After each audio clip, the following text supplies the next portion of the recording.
Is that Angola town in the Western Area Rural District have suffered from a demolition exercise undertaken by the Ministry of Lands, together with the National Social Security and Insurance Trust, NASIT. The demolition exercise, according to the ministry, was carried out owing to a court order. However, victims of the demolition say they are unaware of the said court order, noting their lands were rightfully procured. Rena Jamarove has more on the story.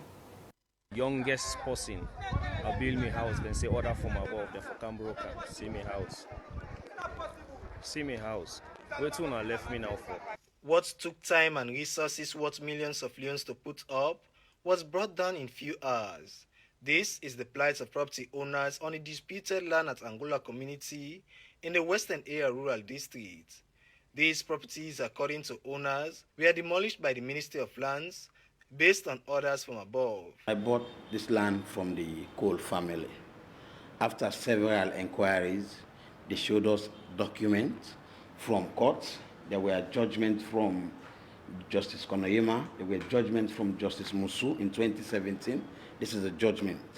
This is also a report from the Ministry of Lands, indicating the land is owned by the Cole family. However, the community engagement and communication specialist at the Ministry of Lands, Abdul Fonsi Kabia, notes that the demolition was spearheaded by NASIT as the legal landowner, and the ministry only provided support. The ministry, and being in charge of land management, we had the responsibility to accompany NASIT during that exercise to ensure that we show them where the demarcation is, so that at the end of the day we don't have a situation where NASIT would demolish properties that is outside of their boundary. So that is what explains why you see senior personnel from the Ministry of Lands as part of that demolition exercise, which was led by NASIT through a court order. Accusations also note that the said land has been purchased by a foreigner,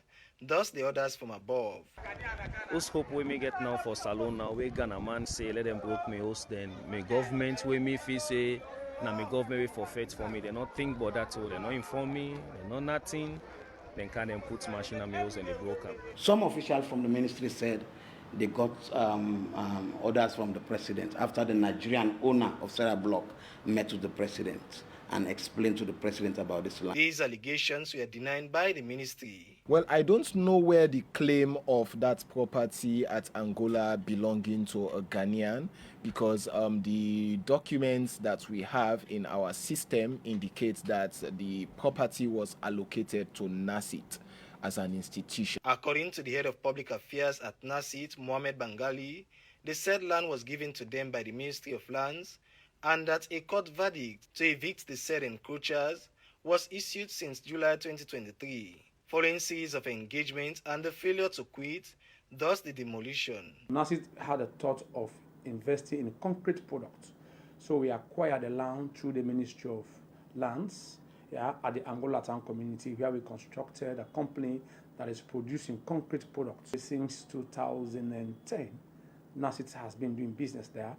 But this is Sierra Leone, where people don't go by the law. People began to encroach on the land. Said they have purchased the land from A, B, and C, which we don't know. As a public institution who believe in complying with public order, who believe in complying with the law, what did we do? We went to court. We were in court with those people, and the court made a ruling in June 2023. For almost 6 months, we had made known to those people the court orders. According to Alex Lawrence Kurma, one of the affected property owners, no such engagement was made by NASIT. Government want to demolish, and if it has to do with a matter that is in court, it is the court that provides court bailiff and police officers. But this is the ministry officials that are there to demolish a private land. With no compensation, affected property owners are calling for justice for the destruction of properties worth millions of leones and the financial and emotional trauma inflicted on them. Ronald Jomorovia, AYV News, Freetown.